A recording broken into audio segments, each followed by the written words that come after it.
Good morning दोस्तों। आज दूसरा पार्ट है, जैसे कि आज पार्ट नंबर दूसरा है और ये है सेफ्टी से ही रिलेटेड है। और फीटर के थ्रेड या फीटर से आप इलेक्ट्रिशियन है, टर्नर है, मशीनिस्ट है, किसी भी सब्जेक्ट से हैं, किसी भी ट्रेड से हैं, आपके लिए काफ़ी इम्पोर्टेंट लेसन है। तो ये लेसन को आप पूरा पढ़िएगा।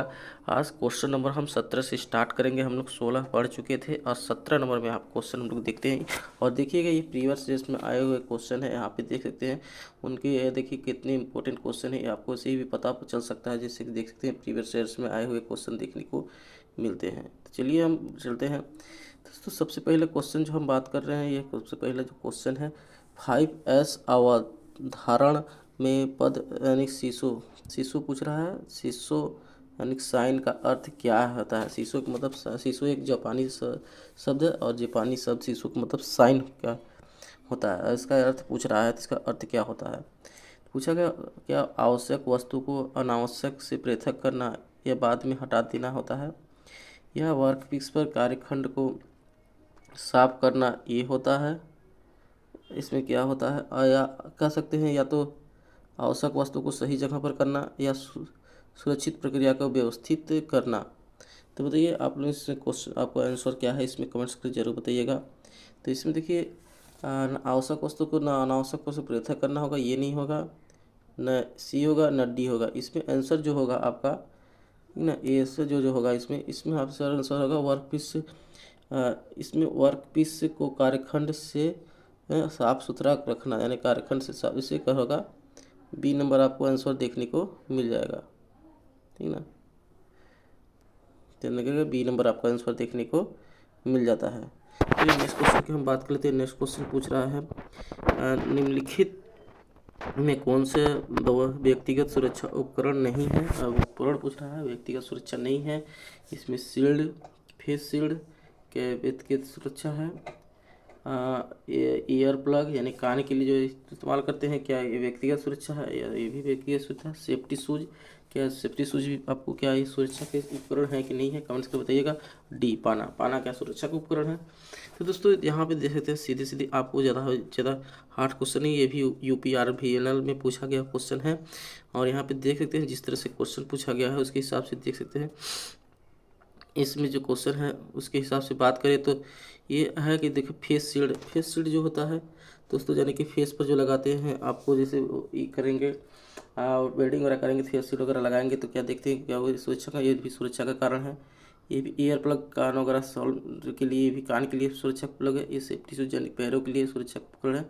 और जो डी है ये सुरक्षा का उपकरण नहीं है। तो इसका मतलब आंसर जो होगा डी होगा, ठीक ना। इसका आंसर क्या होगा? डी देखने को मिलेगा, ठीक ना। 19 नंबर का क्वेश्चन है निम्न से दुर्घटना का कारण क्या नहीं है पूछा है। दुर्घटना का कारण इसमें से नहीं है। ये MPITI वाला स्ट्रक्चर में पूछा गया था, MPITI में। और पूछा गया है जोखिम के दुर्घटना का एक कारण नहीं है। तो क्या पूछा है? जोखिम के बारे में जानकारी ना होना, ठीक ना, दुर्घटना के कारण नहीं होता। उपेक्षा करना, उपकरणों को अनुचित उपयोग करना, दास्तानों का उपयोग करना। देखिए दास्तानों का उपयोग जो करना होता है ये सुरक्षा का, यानी कि ये है दुर्घटना का कारण नहीं होता है, ठीक ना। दास्ताना जो लगाया रहता है उनके हाथों में देखिए चोट वगैरह नहीं लग सकता है। जोखिम की जानकारी ना होने, देखिए कितनी भी आपको जानकारी है कि यहाँ पे दुर्घटना हो सकता है, ऐसा काम करे तो ये नहीं होगा दुर्घटना, फिर भी आपके यहाँ ये दुर्घटना हो सकती है। यानी कुपेच्छा, यानी किसी चीज़ की सोच रहे हैं, कर रहे हैं, मन में रख रहे हैं, ध्यान रख रहे हैं, तो उसमें भी ये दुर्घटना होने के ज़्यादा कारण होता है। उपकरणों को अनुचित, यानी कि कोई भी उपकरण है उसको कहीं भी अनिश्चित जगह तह रख देंगे तो उससे भी अब दुर्घटना का कारण हो सकता है। मतलब ये आपका आंसर नंबर हो जाएगा डी देखने को मिल जाता है, ठीक ना, डी।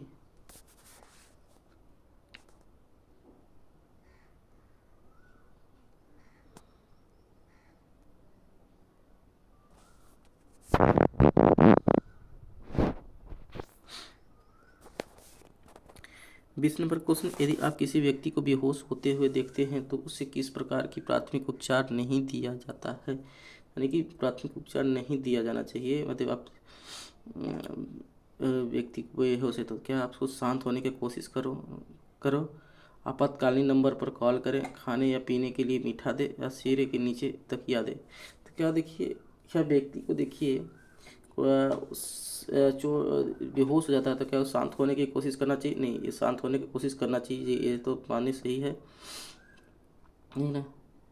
कि आपातकालीन नंबर पर कॉल करना चाहिए, हाँ आपातकालीन नंबर पर भी कॉल करना चाहिए। खाने पीने के लिए उसे मीठा देना चाहिए। क्या व्यक्ति बेहोश है तो क्या उसे मीठा देंगे, खाने के लिए देंगे? ऐसा कुछ नहीं, ठीक ना। सिरे के नीचे तकिया, हाँ सिर के नीचे तकिया दे सकते हैं। मतलब इसका आंसर जो होगा सी नंबर देखने को मिल जाता है, ठीक ना, सी नंबर होगा। खाने पीने का मीठा दे इसका आंसर, क्योंकि ये पूछा गया है नहीं किया जाना चाहिए, तो ये उपचार आपको नहीं किया जाना चाहिए।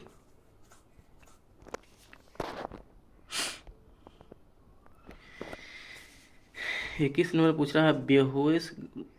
बेहोश घायल व्यक्ति को निरूपण करने का कौन सा चिन्ह संक्रमण प्रतिनिधित्व करता है? तो संक्रमण का प्रतिनिधित्व पूछ रहा है। मुंह के चारों ओर लाल आना, एक घाव को आसपास लाल धारियाँ होना, या खुराक शराब का गंध आना, खुराक की तहत करना। तो इसमें से क्या होगा? देखिए ना, मुंह के चारों ओर धारियाँ आना, इससे तो देखिए नहीं कर सकते प्रतिनिधित्व करता है, लेकिन ये जो आंसर नंबर अब बी है, ठीक ना, ये आपका आंसर हो जाएगा।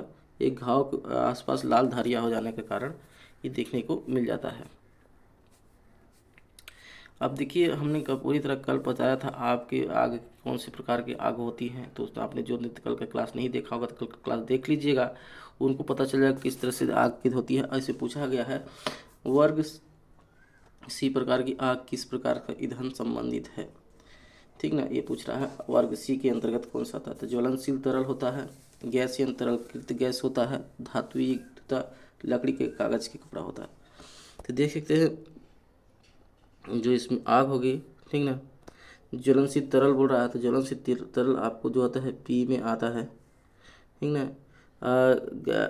गैसीय तरलीकृत जो होते हैं वो सी में आते हैं, धात्विक रूप ये डी में आते हैं, लकड़ियन कागज के कपड़ा ए में देखने को मिल जाता है। मतलब इसका आंसर जो पूछ रहा है इसके हिसाब से 22 का आंसर जो होगा सी देखने को मिल जाता है, ठीक ना, सी देखने को मिल जाएगा। गैसीय तरलीय गैस होता है वर्ग सी के अंतर। ये भी क्वेश्चन देखिए एनएफएल में आया हुआ क्वेश्चन है, तो काफ़ी इंपॉर्टेंट क्वेश्चन देखने को मिल जाता है, तो इसको आप भी फोकस करके याद कर लीजिएगा। अब पूछा गया है टूल स्टोरेज के लिए कौन सी सही दिशा निर्देश नहीं है? तो पूछा गया टूल स्टोरेज की सही दिशा निर्देश नहीं है, तो इसमें क्या सही दिशा निर्देश नहीं देखने को मिल सकता है? टूल को साफ और संगठित जगहों पर उपकरण को रखें, तत्वों से सुरक्षित क्षेत्र में उपकरण को रखें, उपकरण को अच्छी तरह नमी वाले क्षेत्र में रखें, एक अच्छी तरह हवादार क्षेत्र को उपकरण को रखना चाहिए। तो इसमें से आंसर क्या देखने को मिला? तो क्या बोला, देखिए आपको कोई भी टूल हो क्या उसको नमी वाले क्षेत्र में रखना चाहिए? नहीं, क्योंकि ये आपको नहीं करना है, क्योंकि नमी वाला क्षेत्र में जहाँ रखेंगे टूल वगैरह को ये क्या होगा, जंग लगना स्टार्ट हो जाएगा। तो इसीलिए आपको नमी वाला क्षेत्र में वगैरह में टूल वगैरह को नहीं रखना होता है ना।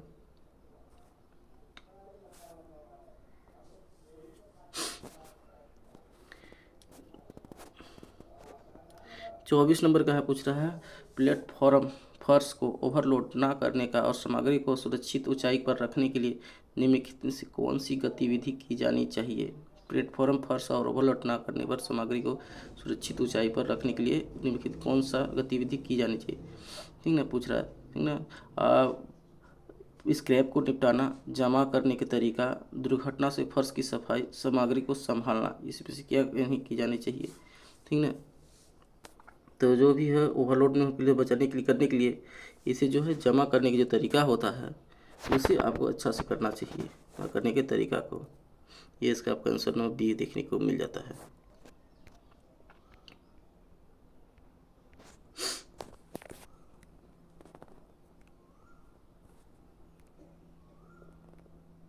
देखिए आग बुझाने का यंत्र जो है पास का उपयोग करने होता है, जिसमें एस का क्या अर्थ है? तो यानी कि एस का पूछा गया है, ये अर्थ है पास में एस तरीके का, ठीक ना, इसमें पूछा गया है।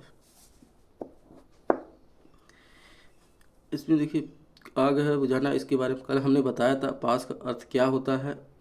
आपने जो कल क्लास नहीं देखा होगा कल क्लास जरूर देख लीजिएगा, ठीक ना। आग बुझाने वाले यंत्र के लिए पास का उपयोग क्या होता है, जो इसमें एस का अर्थ क्या होता है, तो इसमें क्या स्क्वीज होता है, स्टॉप होता है, स्वीप होता है, क्या लेफ्टिलर होता है। तो इसमें जो आंसर होगा आपका, ठीक ना, ए देखने को मिल जाएगा, ए नंबर का स्क्वीज देखने को मिल जाता है।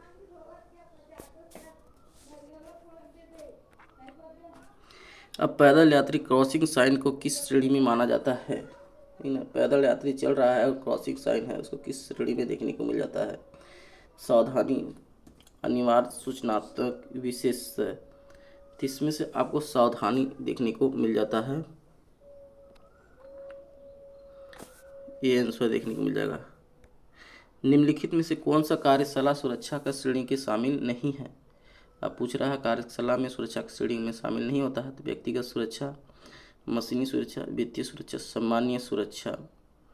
देखिए कार्यशाला सुरक्षा के अंतर्गत व्यक्तिगत भी सुरक्षा आता है, मशीनों की सुरक्षा भी आता है और सामान्य सुरक्षा भी देखने को मिल जाता है, यानी कि ये आपको देखने को मिल जाएगा, देखने को मिल जाएगा, और ये जो है देखने को नहीं मिलता है, तो मतलब आंसर आपका सी देखने को मिल जाएगा, वित्तीय सुरक्षा।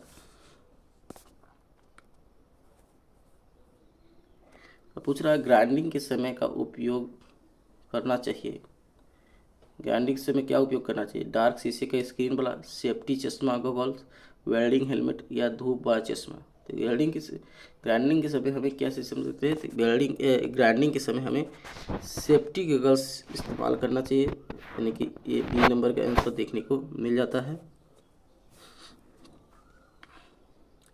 सोडा एसिड अग्निशामक कौन सा रसायन का प्रयोग किया जाना चाहिए, क्योंकि अग्निशामक यंत्र वाला काफ़ी ज़्यादा क्वेश्चन पूछता भी है। देखिए रहते UPRN में TG22 में पूछा गया क्वेश्चन है, पूछा सोडा एसिड अग्निशामक कौन सा यंत्र का प्रयोग करना चाहिए। Carbon dioxide CO2, sulphur dioxide SO2, aluminium sulphate या सोडियम बाइकार्बोनेट का प्रयोग करना चाहिए। तो इसमें क्या होगा, सोडियम बाइकार्बोनेट का प्रयोग करना चाहिए।